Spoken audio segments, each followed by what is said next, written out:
तुम्ही हे खूप वेळा ऐकलं असेल की सगळे लोक जास्तीत जास्त बोलतात की मार्केट सायकोलॉजी समजा. पण मार्केट सायकोलॉजी असते काय ते तरी समजून सांगा. की फक्त मार्केट सायकोलॉजी समजा म्हणजे सगळ्या गोष्टी समजतील. पण मार्केट सायकोलॉजी ॲक्च्युअली म्हणजे काय? चला मी तुम्हाला दाखवतो मार्केट सायकोलॉजी म्हणजे काय असते. तुम्ही जर कालचे माझे अनालिसिस बघितले असेल किंवा मी सगळी जरी स्टोरी टाकली ती जरी बघितली असेल तरी तुम्हाला मार्केट सायकोलॉजी समजली असेल.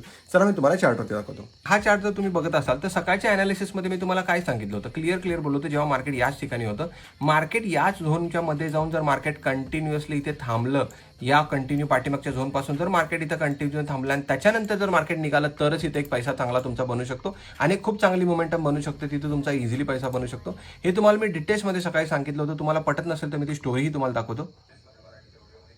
तुम्ही हा जर इथे स्टोरी बघितली असेल, त्या स्टोरीमध्ये मी सकाळी अपडेट केलं होतं. तिथे क्लिअर तुम्हाला अपडेट केलं होतं की मार्केट जर या ठिकाणी कंटिन्यूस होल्ड केलं, तुम्हाला क्लिअर मेन्शन केलं होतं की जर मार्केटने या ठिकाणी होल्ड केलं आणि त्याच्यानंतर जर मार्केट निघाला तर मार्केट खूप चांगल्या पद्धतीने एक मोमेंटम करू शकते आणि खूप चांगला पैसा बघू शकते. तर तुम्ही स्टोरी चेक करा, युट्यूबला व्हिडिओ बघा. एक सुपर मोमेंटम मिळाले, पैसाही बनतो, त्याला बोलतात मार्केट सायकोलॉजी आणि हेच तुम्हाला शिकायचं ॲक्च्युअली मार्केटमध्ये.